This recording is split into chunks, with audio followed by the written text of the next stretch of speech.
തീരദേശ പരിപാലന നിയമം ലംഘിച്ച് തത്തപ്പള്ളി ആനച്ചാൽ പുഴയോട് ചേർന്ന് നിലം നികത്തി അനധികൃത നിർമ്മാണ പ്രവർത്തനങ്ങൾ നടത്തിവരുന്നതായി പരാതി. ചോദിക്കാൻ ചെന്ന നാട്ടുകാരന് കഴിഞ്ഞ ദിവസം മർദ്ദനമേറ്റു. തീരദേശ പരിപാലന നിയമം ലംഘിച്ചുകൊണ്ട് തത്തപ്പള്ളി ആനച്ചാൽ പുഴയോട് ചേർന്നുള്ള നിലം നികത്തി അനധികൃത നിർമ്മാണം നടത്തുന്നതായാണ് പരാതി ഉയർന്നിട്ടുള്ളത്.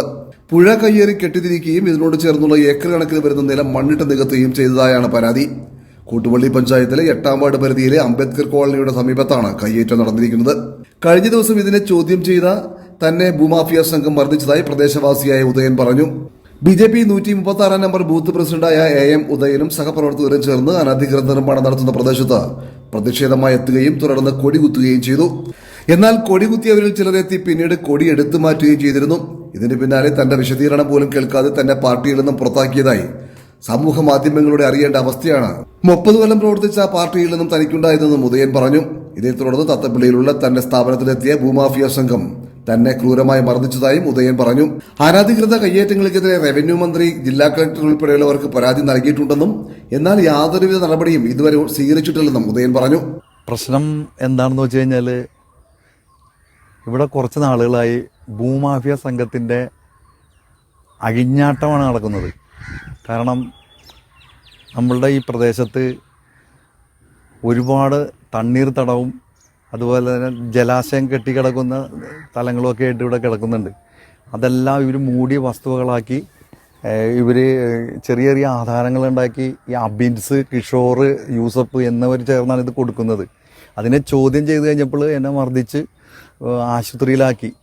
അപ്പോൾ എന്നിട്ട് എൻ്റെ അഭിനയം എന്നാണ് അവർ പറയുന്നത്. ഇത് ആർക്ക് വേണമെങ്കിലും വന്ന് കാണാം. വലിയ വലിയ രാഷ്ട്രീയക്കാരൊക്കെ എന്തൊക്കെയോ കാണിച്ചു പോയി. പക്ഷേ ഇതിൻ്റെ നിയമ നടപടിയിലേക്ക് പോകുമ്പോൾ ഇത് കറക്റ്റായിട്ട് വരും. അത് ഞാൻ പോയിക്കൊണ്ടിരിക്കുകയാണ്. ഏതായാലും ഇത് വെട്ടത്ത് കൊണ്ടുവന്നു നമ്മളിത് പൊതുജനങ്ങളുടെ മുമ്പിലേക്ക് ഇത് കൊണ്ടുവരും. കാരണം ആനച്ചാൽ പുഴ എന്ന് പറഞ്ഞു കഴിഞ്ഞാൽ 21-1 അങ്ങനെയൊക്കെ ഉള്ള സർവേ നമ്പറൊക്കെയാണ്. ഇതൊക്കെ മൂടി അവർ കൈയടക്കിയൊക്കെയാണ്. പിന്നെ അനധികൃതമായിട്ട് ഇതിൻ്റെ ഉള്ളിലൊക്കെ വലിയ നിർമ്മാണങ്ങളൊക്കെ നടത്തിക്കൊണ്ടിരിക്കുകയാണ്. ഇപ്പോൾ പുഴ പുറമ്പോക്കെന്ന് പറഞ്ഞു കഴിഞ്ഞാൽ ഇതൊക്കെ ഇത് കണ്ടില്ലേ, ഇതൊക്കെ അടച്ചു കെട്ടി. പാവപ്പെട്ട മത്സ്യത്തൊഴിലാളികൾക്ക് എന്തെങ്കിലും ഉപജീവനമാർഗത്തിന് പോകുന്ന തോടാണത്. ഈ തോടിൽ ഒരുപാട് മത്സ്യം സമ്പത്തുണ്ട്. ഇതൊക്കെ പിടിച്ച് മറ്റുള്ള ആളുകൾക്ക് കൊടുക്കാനുള്ളതാണ്. ഇതൊക്കെ അടച്ചു വെച്ചേക്കുന്നത്. അപ്പോൾ കൊച്ചി കായലിൽ നിന്ന് ആരംഭിച്ച് മാഞ്ഞാലി ഭാഗത്ത് ചെന്നാണ് തീരണത്. അപ്പോൾ കോട്ടുള്ളി വില്ലേജിൽ സർവേ നമ്പർ 1 വടക്കേ അറ്റത്താണ്. അവിടെ നിന്ന് തന്നെ തുടങ്ങി ഇങ്ങനെ അങ്ങോട്ട് 2 വശവും നടവരമ്പുണ്ട്. അതൊന്നും ഒരിക്കലും കെട്ടി തിരിക്കാൻ പാടില്ല. അത് വടക്കും ആ ഭാഗത്തൊക്കെ ഇത് കെട്ടിത്തിരിച്ചൊക്കെയാണ്. ആളുകൾക്ക് വഴി നടക്കാനായിട്ട് പറ്റുന്നില്ല. ആനച്ചാൽ തോടെന്ന് പറഞ്ഞു കഴിഞ്ഞാൽ ഒരു 13 ഏക്കർ 20 സെൻറ്റോളം ഉണ്ട്. 2 സർവേ നമ്പറിൽ 23-1, 24-1 അങ്ങനെ കിടക്കണത്. അപ്പോൾ ഇത് വില്ലേജ് ഓഫീസറും അതുപോലെ തന്നെ ഇതിനെ ബന്ധപ്പെട്ട അധികാരികളൊക്കെ, റവന്യൂ മന്ത്രി വരെയും ഇവിടെ വന്നിത് നോക്കണം.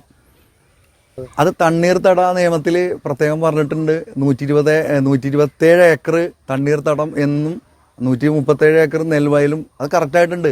2008 ആ നിയമത്തിൽ പ്രത്യേകം പറഞ്ഞിട്ടുണ്ട്. അത് പ്രസിദ്ധീകരിച്ചേക്കണത് 2022 അതൊക്കെ ഇവർ കൈയേറിക്കൊണ്ടിരിക്കുകയാണ്. അതിന് ഒത്താശ ചെയ്തു കൊടുക്കുന്നത് വില്ലേജ് ഓഫീസർ, റവന്യൂ വകുപ്പൊക്കെയാണ്. മന്ത്രി ഇതൊന്നും അറിയണില്ല. ഇപ്പം റവന്യൂ മന്ത്രി പറഞ്ഞുകൊണ്ട് അദ്ദേഹം ഇതൊന്നും അറിയണില്ല. ഈ ആനച്ചാൽ തോടിൻ്റെ ഈ ഭാഗത്തൊക്കെ ഈ നിലമായിട്ട് ഒരുപാട് ചതുപ്പ് സ്ഥലങ്ങൾ കിടക്കുകയാണ്. പാടി ലാൻഡ്, അതായത് നിലങ്ങൾ.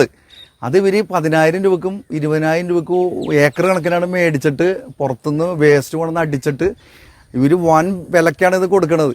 എന്നിട്ട് അതിനകത്ത് കെട്ടിടങ്ങൾ വെച്ചിട്ട് പാവപ്പെട്ട ആളുകൾക്ക് ഇങ്ങനെ 3 സെൻറ്റ് ആക്കി കൊടുക്കുകയാണ് ചെറു ആധാരങ്ങൾ. ഇത് റവന്യൂ വകുപ്പ് അറിയാണ്ട് ഒരിക്കലും ചെയ്യയില്ല.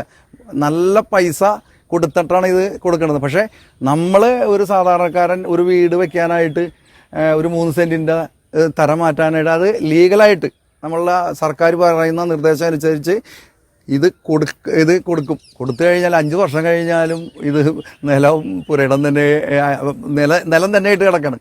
കാരണം ഈ ഫയലുകൾ മാറണില്ല. കാരണം പാവപ്പെട്ടവന് പൈസ കൊടുക്കാനല്ല. പക്ഷേ ഇവന്മാരെന്ന് പറഞ്ഞാൽ ഈ ഭൂമാവശ്യ സംഘങ്ങൾ ഇവിടെ മാത്രമല്ല പല സ്ഥലത്തും ഉണ്ട്. ഈ ആനച്ചാലിൻ്റെ ഭാഗത്താണ് ഏറ്റവും കൊള്ള നടക്കണത്.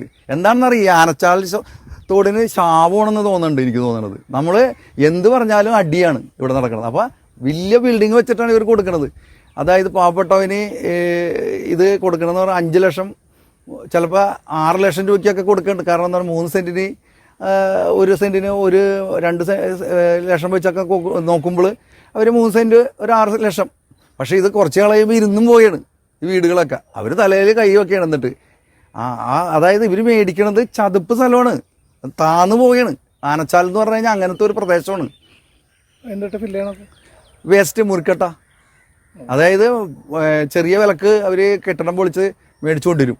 എന്നിട്ട് അത് രാത്രിയുടെ മറവിലാണ് ഇതൊക്കെ ചെയ്യണത്. ഞാൻ BJPയുടെ ബൂത്ത് പ്രസിഡന്റ് ആയിരുന്നു 8ാം വാർഡില. അതായത് ഞാൻ ചെറുപ്പം മുതൽ ഓർമ്മ വെച്ച കാലം മുതൽ തന്നെ സംഘത്തിൽ പോയിക്കൊണ്ടിരുന്നതാണ്. അതിനുശേഷം ഒരു 18 വയസ്സ് കഴിയുമ്പോഴാണ് നമുക്ക് രാഷ്ട്രീയ പ്രവർത്തനം തുടങ്ങാൻ പറ്റുള്ളൂ. അന്ന് തുടങ്ങി ഞാൻ BJPയിലാണ് പ്രവർത്തിക്കുന്നത്. അപ്പോൾ ഏകദേശം ഇപ്പോൾ 35 വർഷമായി.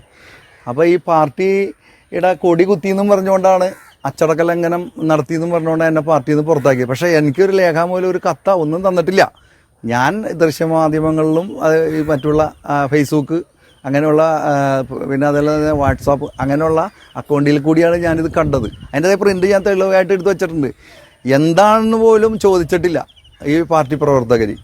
നരേന്ദ്രമോദി ഭരിക്കുന്ന ഒരു പ്രസ്ഥാനത്തിൻ്റെ ഒരു പ്രവർത്തകനായ ആളായിരുന്നു ഞാൻ ആകെ ചെയ്തത് കുറേ BJP പ്രവർത്തകർ കൂടി ഈ ബൂത്തിലെ ഒക്കെ കൂടി വന്നിട്ട് ഇവിടെ കൊടി കുത്തി.